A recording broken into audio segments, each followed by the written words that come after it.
ఎందరో త్యాగమూర్తుల త్యాగఫలం ఆంధ్ర రాష్ట్రం. నేడు ఆంధ్రప్రదేశ్లో ప్రజలు సుఖ సంతోషాలుగా ఉన్నారా? ప్రస్తుతం ప్రజల మధ్య ఉన్న కులాల కుంపట్లు ఎవరి కోసం? చంద్రయాన్ రాకెట్ యుగంలో కూడా వర్ణ విభేదాలు దేనికి సంకేతాలు? రాజకీయ పార్టీల నేతలు ఏం చెప్తున్నారు? నేటి కాలంలో ప్రపంచాన్ని శాసించే మన యువత మేధాశక్తి ఏం కోరుకుంటుంది? తెలుసుకోవాలంటే ఆంధ్ర యువగలం. ప్రజల మాటే మా నోట. జనసేన అధినేత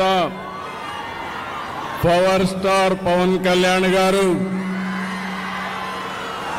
గౌరవనీయురాలు ఆంధ్రప్రదేశ్ రాష్ట్ర బీజేపీ అధ్యక్షురాలు పురంధేశ్వరి గారు, వందే మాతరం, వందే మాతరం, వందే మాతరం. అందరికీ నమస్కారాలు. ఈరోజు మనం భారత దళాల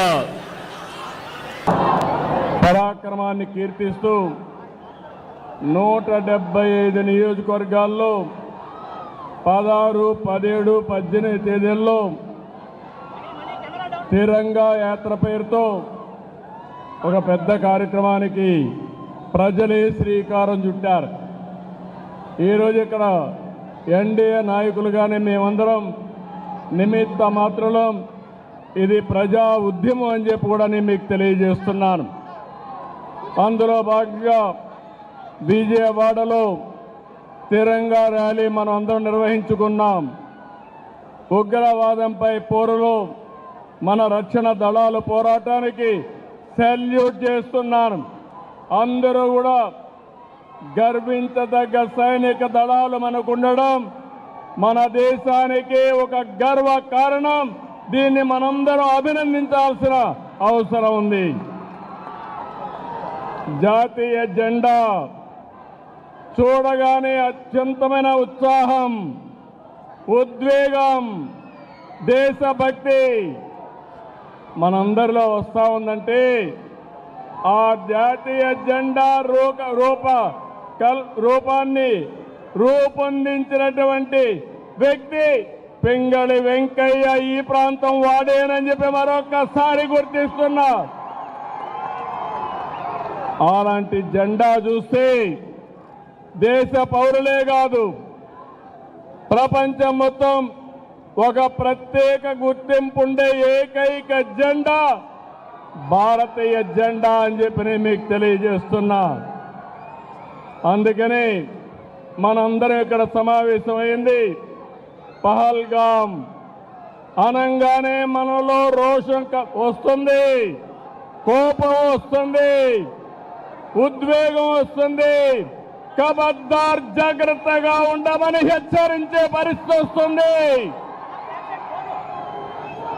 జరిగిన సంఘటన చూస్తే భార్య ముందరనే భర్తని, కొడుకు ముందరనే తండ్రిని మతం పేరడిగి చంపేశారు.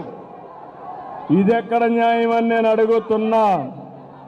అలాంటి సంఘటన దేశం మొత్తం ప్రతి ఒక్కరిలో కూడా ఒక ఆవేశం వచ్చింది.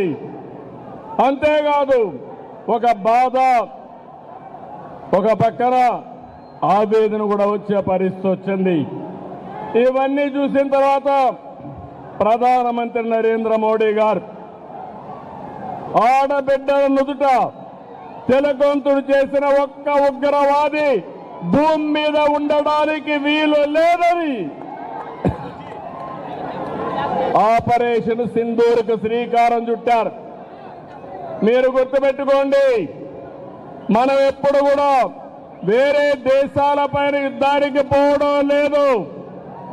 కానీ ప్రపంచాన్ని పట్టి పీడిస్తున్న సమస్య ఉగ్రవాదం.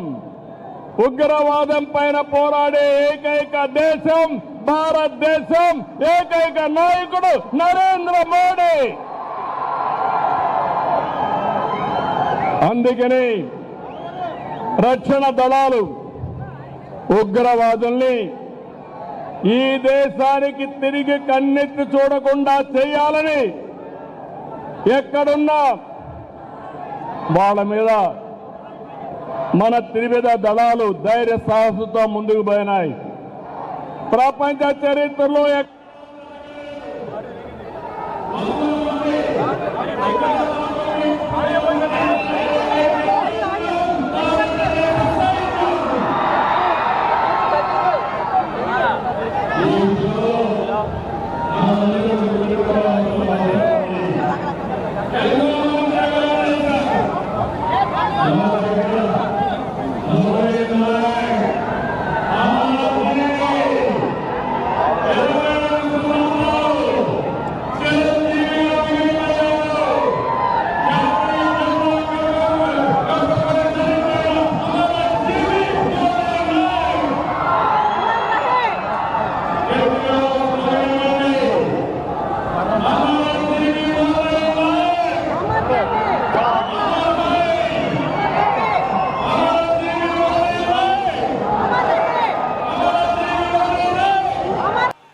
పాతికేళ్ల యువసుండే కుర్ర వ్యక్తిని మనం గుర్తుపెట్టుకుందాం, స్ఫూర్తిని తెచ్చుకుందాం. అలాంటి త్యాగదనిని ఆంధ్రప్రదేశ్ రాష్ట్రమే కాకుండా దేశం మొత్తం గర్విస్తుందని చెప్పి కూడా నేను మీకు తెలియజేస్తున్నా. అత్యంత కఠినమైన పరిస్థితులు, సరిహద్దుల్లో రాత్రి పగలు లెక్క చేయకుండా మన దేశాన్ని కాపాడి మనల్ని కాపాడుతున్నటువంటి జవాన్లకి చేతులెత్తి నమస్కరిస్తున్నా. వాళ్ళందరికీ కూడా సెల్యూట్ చేస్తున్నానని చెప్పి కూడా నేను మీకు తెలియజేస్తున్నాను. వాళ్ళు పోరాడుతున్నారు, మనం క్షేమంగా ఉన్నాం. ఈ విషయం మనం గుర్తుపెట్టుకోవాల్సిన అవసరం ఉంది. ఈరోజు మన దేశ గౌరవం, మన బలం, బలగం మన సాయుధ బలగాలే. మనం ఏమాత్రం అధైర్యపడవలసిన అవసరం లేదు. ప్రధాని మోడీ గారి సంకల్పం ఉగ్రవాదులు ఎక్కడున్నా, ప్రపంచంలో ఎక్కడ దంకున్నా వాళ్ళని తుదమెట్టిచ్చే విధంగా ముందుకు పోయేదానికి చాలా దృఢ సంకల్పంతో ముందుకు పోతున్నారు. ఈ ఆపరేషన్ లో మన సైనికుల ధైర్యం చూశాం, సామర్థ్యం చూశాం, మనం తయారు చేసుకున్న ఆయుధాలని మనం చూశాం. ఈరోజు ప్రపంచ దేశాల్లో భారతదేశం యొక్క ప్రతిష్ట పెరిగే పరిస్థితి వచ్చింది. పొరుగు దేశాల్లో ఉండే శత్రువుల గుండెల్లో రైళ్లు పరిగెత్తించే పరిస్థితి వచ్చింది. మేము ఎవరి జోలికి రాము, ఎవరిపైన యుద్ధం చేయం. తీవ్రవాదుల రూపంలో మా దేశానికి వస్తే మాత్రం అదే చివరి రోజు మీకని మరొకసారి హెచ్చరిస్తున్నాను. ఇది ప్రతి ఒక్కరి నినాదం కావాలి. ప్రతి ఒక్కరు కూడా అవసరమైతే ఎలాంటి త్యాగానికైనా సిద్ధమవుతామని చెప్పాల్సిన తరుణం ఇది. అందుకే ఈ రోజు మనందరం కూడా చూస్తే దేశానికి సరైన సమయంలో సరైన నాయకుడు, బలమైన నాయకుడు నరేంద్ర మోడీ గారు అని చెప్పి మీ అందరికీ విజ్ఞప్తి చేస్తున్నా.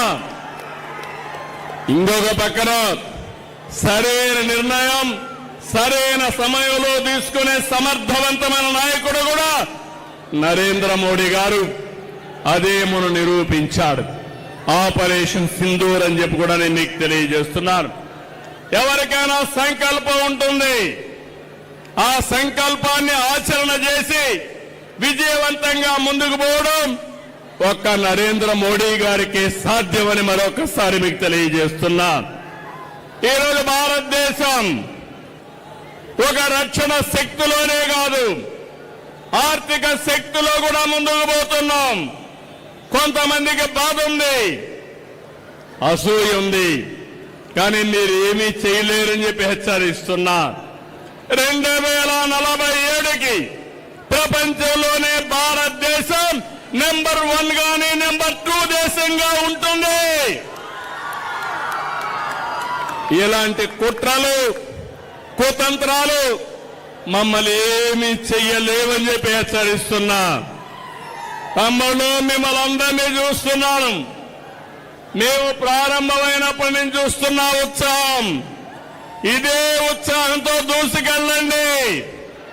భారతదేశం నెంబర్ 1 దేశంగా ఉందంటే ఆ రోజు ఎంతో మంది త్యాగాలు చేశారు. మన రాష్ట్ర వాసు రూపకల్పన చేసినటువంటి జాతీయ జెండా ఆ వ్యక్తి పింగళి వెంకయ్యని మరొక్కసారి గుర్తు చేస్తున్నా. అలాంటి జాతి మనది. జాతి నిర్మాణం కోసం పోరాడిన జాతి.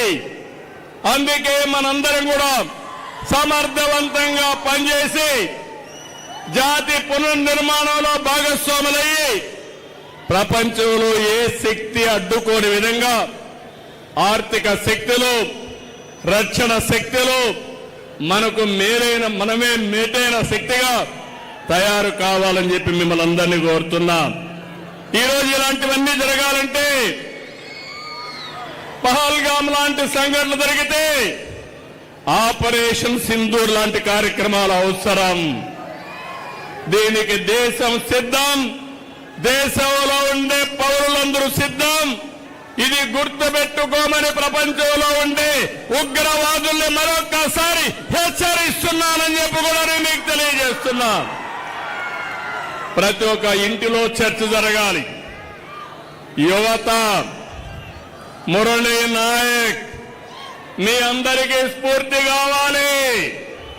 సిద్ధమా తమ్ముళ్ళు అని అడుగుతున్నా మిమ్మల్ని. అందుకే మనం అందరం కూడా గట్టిగా దేశాన్ని కీర్తించే విధంగా నేను భారత్ మాతాకి అంటే గట్టిగా చెప్పాలి. భారత్ మాతాకి.